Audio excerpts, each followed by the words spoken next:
Hello my all dear students. सभी विद्यार्थियों को मेरे स्नेह और सभी गार्जियंस को मेरा नमस्कार। तो आइए बच्चों, आज हम बात करते हैं पाइथागोरस प्रमेय की और समझते हैं समकोण त्रिभुज का तात्पर्य।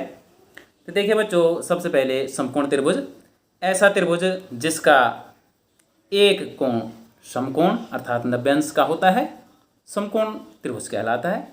देखिए यहाँ पर समकोण त्रिभुज में भुजाओं को कुछ विशेष नाम दिए जाते हैं।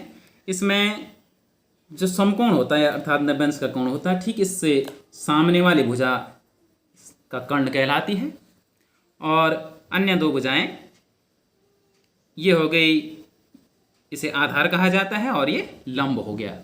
लंब का तात्पर्य ऐसी भुजा जो दूसरी भुजा पर 90 अंश का कोण बनाती हो, तो आधार, लंब और कर्ण। अब समझते हम पाइथागोरस प्रमेय। प्रसिद्ध यूनानी दार्शनिक पाइथागोरस ने समकोण त्रिभुज के संदर्भ में ये अपना सिद्धांत दिया था। उन्हीं के सम्मान में इसे पाइथागोरस की प्रमेय कहा जाता है।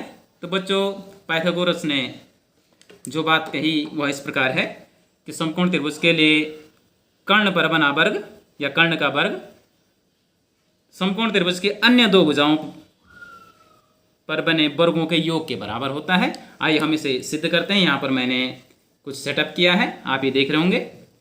ये 3 स्क्वायर शेप बना रखे हैं मैंने और 2 बॉक्स भी मेरे पास हैं। तो देखिए बच्चों, इन बॉक्स में मैंने कुछ स्क्वायर शेप्स पेपर के टुकड़े रखे हुए हैं और इसमें भी। अब यहाँ पर देखिए, मैंने एक मात्रक मानक लिया है 4 सेंटीमीटर इक्वल टू 1 यूनिट। इसे हम एक इकाई मान लेते हैं। तो ये 1 2 3 और ये हो गया 1 2 3 4। तो देखिए, अब मैं यहाँ पर इन शेप्स को रख रहा हूँ और इससे हमारा ये आधार का वर्ग ये यहाँ पर बनेगा और इन सब शेप्स को रखने पर आपको देखेगा कि एक स्क्वायर शेप बन जाएगा। तो ये देखिए, तो ये 1 2 3, तो इसका वर्ग आपको इस पर दिख रहा होगा शेप 1 2 3 4 5 6 7 8 9। तो आधार का वर्ग हो गया 3 स्क्वायर यानी 3 3 जा 9 इकाई। इसी प्रकार अब लंब का वर्ग देखिए, इन सभी शेप्स को हम बड़े ही आसानी से रखते हैं। और बच्चों देखिए, गणित को सदैव आप एक इंटरेस्ट के साथ इसकी स्टडी किया कीजिए, बड़ा रोचक होता है। और अगर आप गणित में कोई सिद्धांत एक बार समझ जाते हो तो ये सदैव याद रहता है। देखिए, यहाँ पर पाइथागोरस के प्रमेय हम समझ रहे हैं, बड़ा ही रोचक है। तो देखिए, इसी प्रकार यहाँ पर भी एक स्क्वायर शेप बनेगा और आप अगर इन शेप्स को काउंट करेंगे 1 2 3 4 5 6 7 8 9 10 11 12 13 14 15 16 16। तो यहाँ पर इसका 1 2 3 4 इकाई का वर्ग हो गया 16 वर्ग इकाई। अब देखिए बच्चों, अब पाइथागोरस के प्रमेय के अनुसार अब कर्ण पर बना वर्ग इन दोनों के वर्गों के योग के बराबर होना चाहिए। अर्थात अगर ये सब शेप्स में यहाँ रख दूं तो यहाँ भी एक वर्ग बनना चाहिए। तो देखिए, हम एक करके देखते हैं।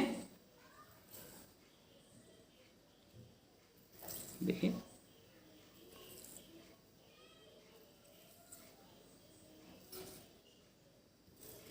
देखिए बड़ा ही रोचक है।